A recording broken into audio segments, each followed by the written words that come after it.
So put your hands together for Bob Geldof.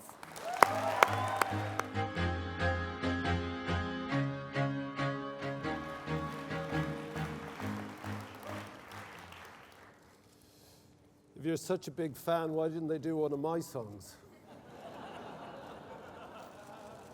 Desmond, do you like any of my songs? No. He doesn't like me. He pretends he likes me. It's because I am burdened throughout my life, either with introducing this man or having to follow him, which is, both cases, impossible. Desmond is the smallest giant you're ever going to meet. His life achievement is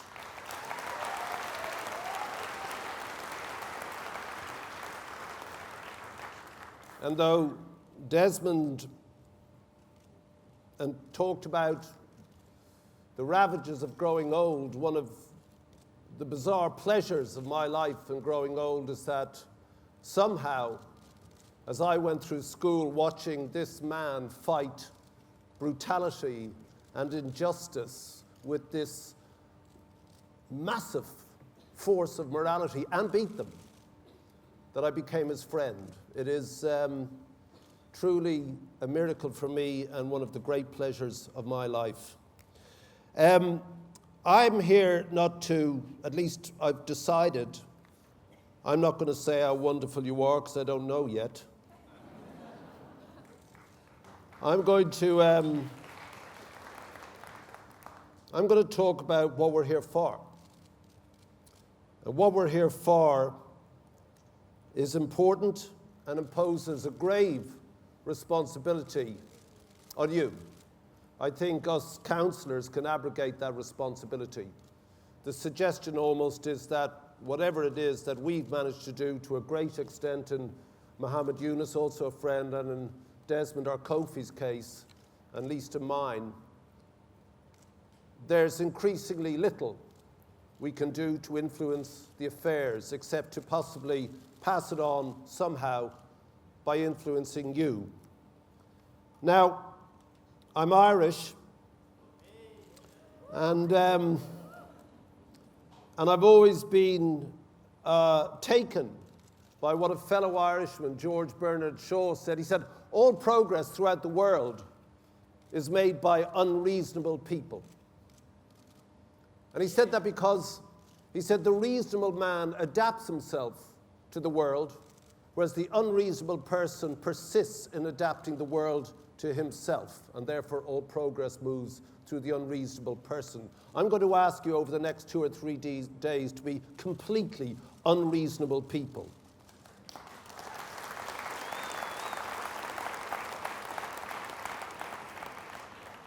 And the reason I ask that is because reason seems to have escaped us. Reason does seem to have been lost amongst our leaders. They do have national responsibilities.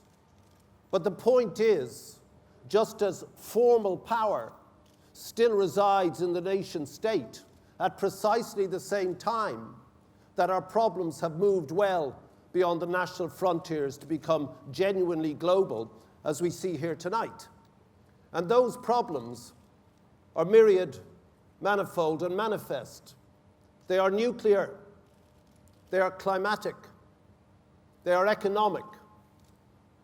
And something that bundles all of those terrible things together is the singular, man-made condition of poverty that condemns half of our world and the people in it to a life of utter misery and indignity. That must stop.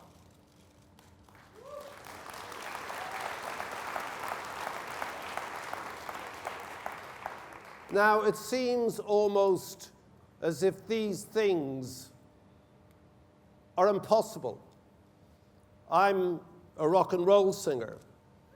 I am, by definition, impetuous, impatient.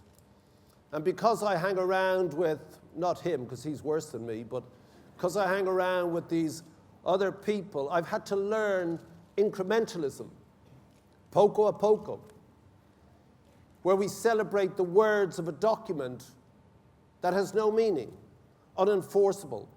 Copenhagen is a case in point. So what do? We need somehow to make or assume leadership unto ourselves. Now, this is doable in the contemporary age. The previous speakers have mentioned how things have changed. You're here simply because of this miraculous technology that was invented by an Englishman 15 years ago, Tim Berners-Lee. It has totally altered the structures and systems of our world. And just so we are shocked when we realize we no longer command or had ever any command over acts of God or acts of nature, whatever way you want to view it, like the tsunami or Haiti. So we are equally shocked when we realize we have no control over man-made events like the economic crises. But these things are translated around the world and mediated through the power of this new technology, which is how you got to be here today. And as an individual achievement, that is an astonishing thing to have done already. But there is work to be done, ladies and gentlemen, and that work needs to be done over the next 2 days. Gandhi, my great hero, said, first they ignore you, then they laugh at you, then they fight you, and then you win. That guy is the living emblem of what Gandhi said would happen.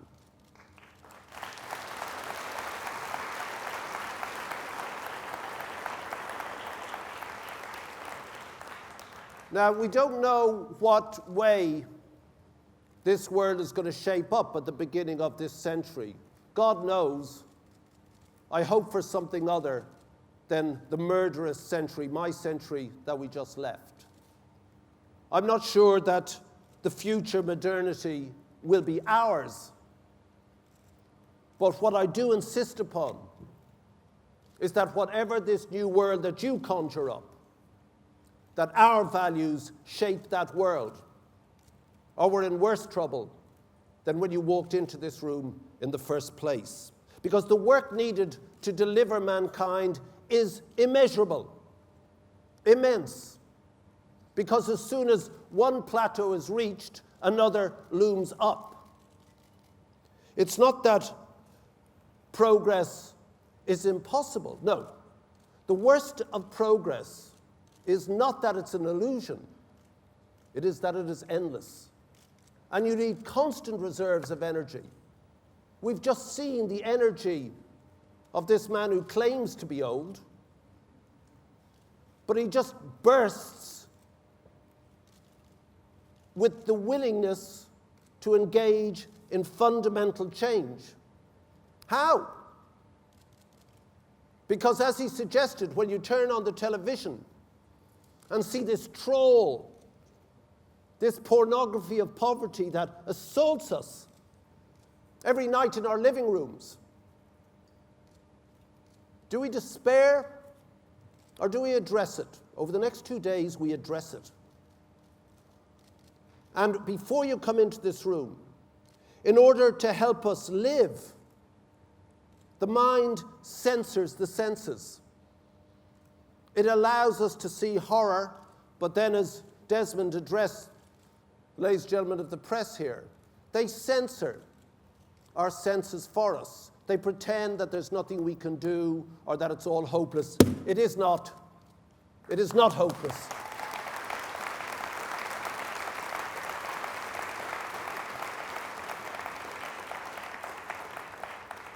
I'll be with Kofi tomorrow morning with my panel.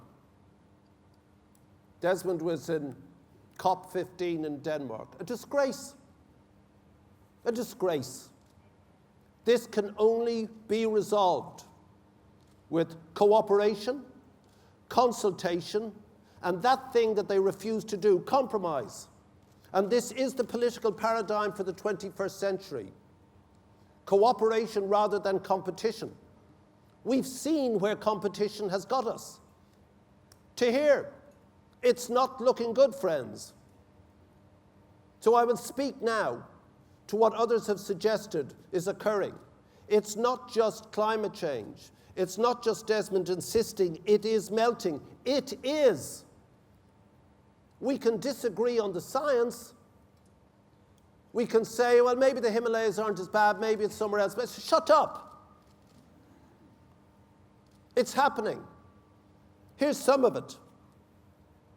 The warming trend of the past 50 years is nearly twice that of the past 100 years. CO2, carbon, now exceeds the natural range of the past. The natural range of the past, 650,000 years. For 650,000 years, we've never had the level of carbon in our atmosphere. Who knows what will happen with that? But it ain't looking good. This carbon now exceeds the Earth's natural capacity to absorb these emissions through the oceans, the rainforests, vegetation, by a factor of between 10 and 50. Now, not tomorrow, now, this instant. The Earth's temperature now is well outside its natural fluctuations. These aren't science that has to be gone into. These are empirical measurements that have existed for a long time. Even if emissions completely stopped today, turn off the lights, stop today, even if they completely stopped, the world temperature would still increase by 0.5% by 2050. And that leaves us just half a degree from the end of us. Professor Lovelock will tell you that the fish are looking forward to this, that the forests can't wait, because they're going to do great. And evolution will continue on some fishy path. And the trees will reach to the sky, because they love carbon. But we're gone. What a great insult to the genius of us. Do not let this happen, ladies and gentlemen. It can be prevented. And I'll tell you what I see when I go to Africa, which I love and which I go to a lot. Rainfall in the Sahel, down just below Sahara, has decreased by 25% in the past 30 years. The desert has spread 100 kilometers south in Sudan in the past 4 decades. About 25% of Africans now today experience water stress. More than 80% of the ice on Mount Kilimanjaro has melted in the past century, and by 2020, 10 years, will have disappeared altogether for the first time in 11,000 years. Let the papers argue. I don't want to take the risk.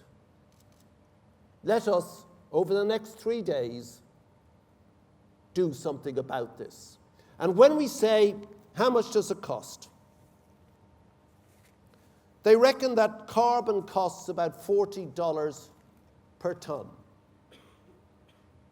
And to ameliorate the immediate effects will cost about $100 billion. Last year, one private bank in London, not in Wall Street, in London, one private bank, in half an hour was given £75 billion to bail itself out by this government. One country bailed a private bank out in half an hour for £75 billion.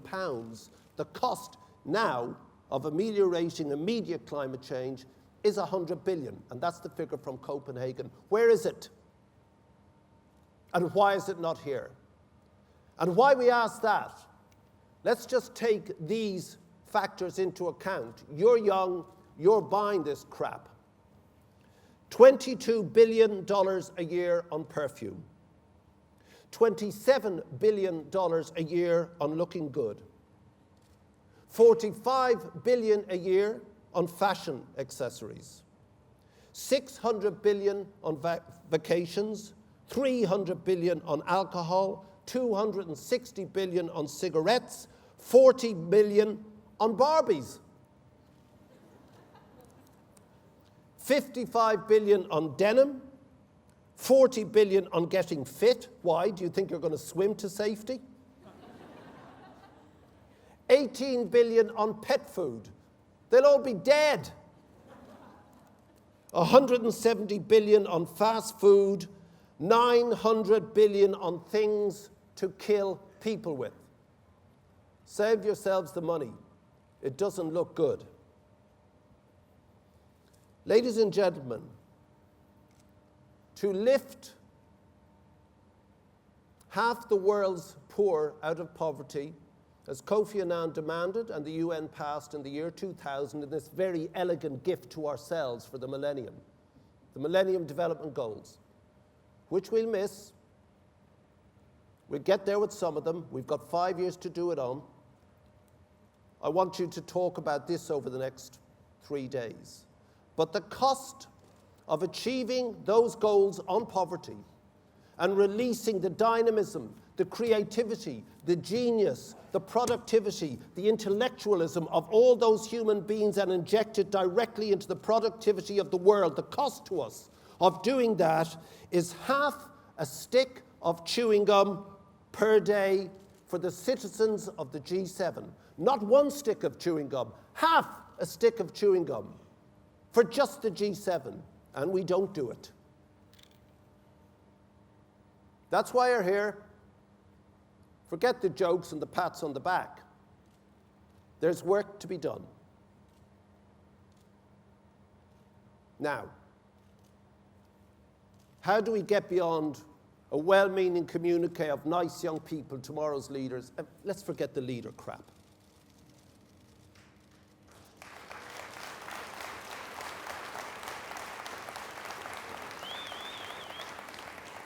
How do you, who think this stuff just feeds this thing? That's all. Now, how do you go back and electrify your countries, never mind your peers? How do you do that? You have the means. We know what to do these days.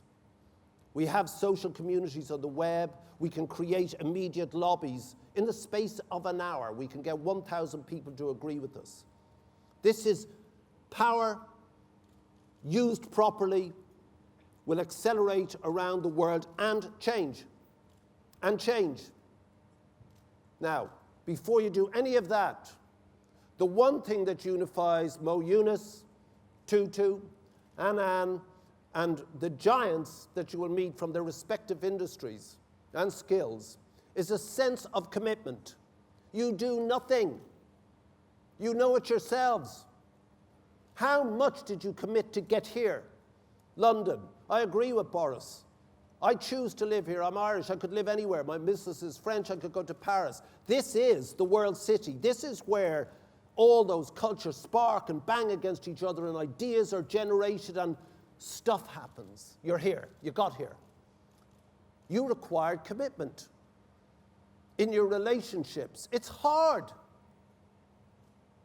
Life is the hardest thing you'll do. But you don't want to give it up. You commit yourself to that. And I was in the middle of Live Aid, scared. I was talking to these guys. These were on my bedroom wall when I was 14. I read everything they said. And I was talking to them.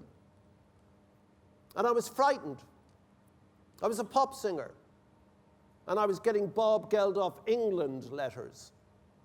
Most of them I chucked out.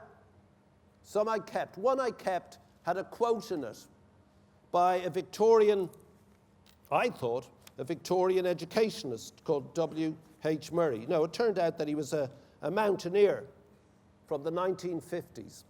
It doesn't matter, because what he had to say chimed exactly with what was happening to me. Weird meetings, access suddenly opened up. I was clear about where I wanted to go and what I wanted to do, but I was frightened. But I was committed. And I kept this thing with me, and the original one got worn and worn and worn, and so I reprint it now. And I say it to you now because I would like this, more than anything, to be your watchword for the next 2 days. It's not a holiday. There is work to be done. Commit yourself to that work. And let me tell you what will happen. Until one is committed, there is hesitancy, the chance to draw back, always ineffectiveness. Concerning all acts of initiative and creation, there is one elementary truth, the ignorance of which kills countless splendid plans. That the moment one definitely commits oneself, then providence, fate, moves too.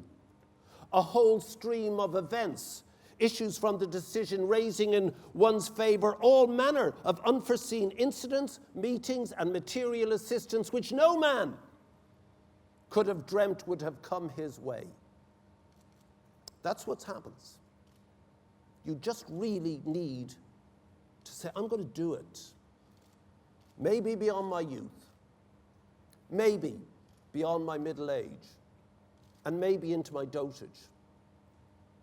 It is the least the world deserves from you. But remember this, Goethe, the great German poet, said, whatever you can do or dream you can, begin it. Boldness has genius, power, and magic in it. There's work to be done. We'll begin tomorrow. Thank you.